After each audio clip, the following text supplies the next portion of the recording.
दोस्तों आज की एक और म्यूचुअल फंड रिव्यू की वीडियो में आपका हार्दिक स्वागत है। बंधन small cap fund, HDFC small cap fund, SBI, axis, Kotak, HSBC, जितने भी स्मॉल कैप फंड है, आप लोग सबके रिव्यू की बात करते हैं, सबकी मांग करते हैं। लेकिन आप सोचिए, इंडिया का दूसरे नंबर का सबसे बड़ा म्यूचुअल फंड हाउस, उनके द्वारा भी एक स्मॉल कैप फंड आता है जिसका नाम है आईसीआईसीआई स्मॉल कैप फंड। उसके बारे में कोई भी बात नहीं करता, ना तो कोई रिव्यू की बात करता है, ना ही कोई उसके अंदर और कोई क्वेश्चन पूछता है। ऐसा क्या कारण है? क्या उस फंड के अंदर प्रॉब्लम है? क्या फंड अच्छा नहीं है? क्या रिटर्न्स अच्छे नहीं निकलते आके? क्या रिटर्न्स निकाल के नहीं दे पाता? एक्चुअली में प्रॉब्लम क्या है? तो देखिए, समझेंगे आज इस फंड का एक छोटा सा रिव्यू करने वाले हैं। लॉन्ग टर्म रिव्यू रहेगा, लेकिन वीडियो बहुत छोटी रहेगी। समझते हैं फंड के अंदर क्या कोई प्रॉब्लम है, या दूसरे फंड्स की तरह ये भी अच्छे ही परफॉर्मेंस निकाल कर दे पा रहा है। तो फंड का नाम है ICICI prudential small cap fund. Direct plan का डेटा आपके सामने रहेगा आज, तो एंड तक बने रहिएगा। साथ में चैनल को सब्सक्राइब कर लीजिएगा और वीडियो को लाइक जरूर कर दीजिएगा। शुरू कर कंप्यूटर स्क्रीन आपके सामने चालू हो चुकी है। फंड का नाम आप देख लीजिए, ICICI prudential small cap fund direct plan. Value research वालों ने इसके 3 स्टार की रैंकिंग दी है, और 3 स्टार की रैंकिंग अच्छी होती है, बुरी नहीं होती। 3 साल का आप एवरेज देखो, इसका 15% से ज्यादा है, और रिस्क मीटर है इसका वेरी हाई। अभी के समय में ये 86 रुपए 7 पैसे पे चल रहा है।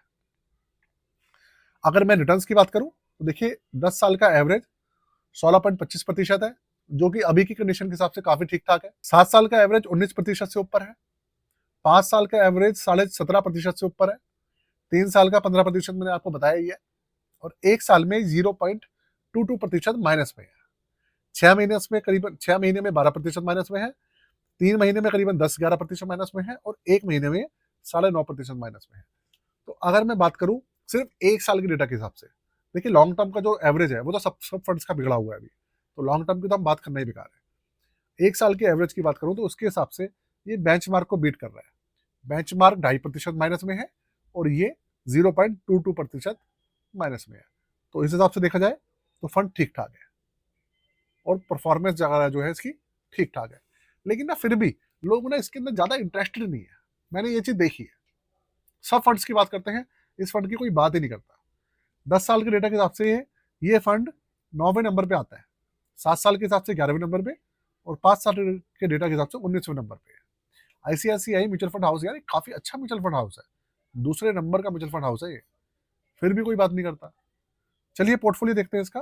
पोर्टफोलियो के ऊपर एक नजर मारेंगे तो थोड़ा सा और डिटेल में इसके बारे में पता चलेगी। 96.97% इन्होंने इक्विटी के अंदर होल्डिंग की हुई है। 0.25% इन्होंने डेट कैटेगरी के अंदर अभी होल्डिंग दिखा रखी है। डेट कैटेगरी के अंदर पैसा एलोकेशन डाल रखा है, और 1.33% इन्होंने अभी कैश एलोकेशन कर रखा है, कैश रख रखा है। 12.5% लार्ज कैप है, मिड कैप है करीबन 4.25%, और स्मॉल कैप है 83.85%। 121 इसके अंदर स्टॉक्स है, और मटेरियल सेक्टर है 26%।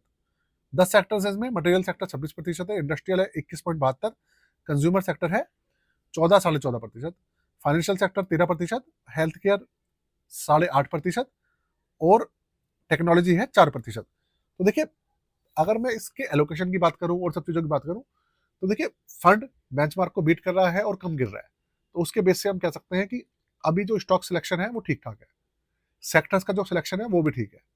डाइवर्सिफिकेशन काफी ठीक है। 121 फंड है इसके, स्टॉक्स है इसके अंदर, और सेक्टर्स भी काफी अच्छे से है, काफी अच्छे से मैनेज कर रखा है, और पोर्टफोलियो भी मैनेज कर रखा है इन्होंने। देखा जाए तो उस तरीके से पोर्टफोलियो भी ठीक ठाक चल रहा है। जैसे टाटा स्मॉल कैप फंड है, एसबीआई स्मॉल कैप फंड है, वो रिटर्न निकाल के नहीं दे पा रहे। ये फिर भी काफी अच्छी कंडीशन में है, फिर भी काफी अच्छी कंडीशन में है। उनसे तो बेहतर ही है ना भाई। लॉन्चिंग डेट इसकी 2013 में लॉन्च हुआ था, और निफ्टी स्मॉल कैप 250 टीआरआई इसका बेंचमार्क है, ओपन एंडेड है।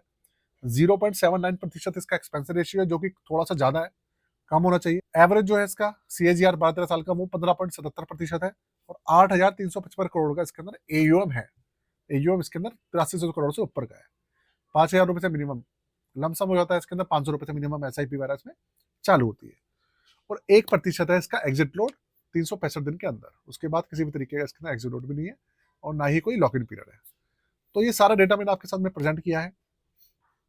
देखिए, मुझे अच्छे से याद है, मैंने 1.5 साल पहले इसका रिव्यू किया था, और तब मार्केट में कितना गिरावट नहीं हुई थी। उस कंडीशन में इस फंड की जो परफॉर्मेंस थी वो दूसरे फंड्स के सामने कहीं पर भी अच्छी नहीं दिख रही थी, कहीं पर भी अच्छी नहीं दिख रही थी। क्योंकि जो स्मॉल कैप फंड्स का एवरेज था वो 25% से ऊपर रहता था और इसका 18-19% के आसपास था। बहुत फर्क था। लेकिन अभी की कंडीशन में इस फंड की जो परफॉर्मेंस है वो दूसरे फंड से अच्छी दिख रही है, क्योंकि इसके अंदर गिरावट कम हो रही है। तो भैया ऐसा होता है, जो एक्टिव मैनेज फंड होते हैं ना, वो हर समय एक जैसा परफॉर्म नहीं करते।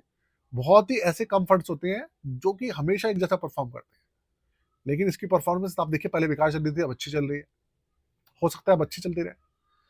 तो इसके बारे में तो कहना मुश्किल है, लेकिन बस इसका जो पॉजिटिव पॉइंट तो मैंने आपको बताया, नेगेटिव पॉइंट इसका एक्सपेंसिव रेशियो है, थोड़ा सा ज़्यादा है, कम होना चाहिए। बाकी आपको वीडियो कैसी लगी मुझे बताइएगा, और हमारी पोर्टफोलियो सर्विसेज लेना चाहें, पोर्टफोलियो बनवाना चाहें, रिव्यू कराना चाहें, तो उसके लिए डिस्क्रिप्शन के अंदर व्हाट्सएप नंबर है, चार्जेस है 999 रुपये, आप करवा सकते हैं। आज के लिए जय हिंद, वंदे मातरम।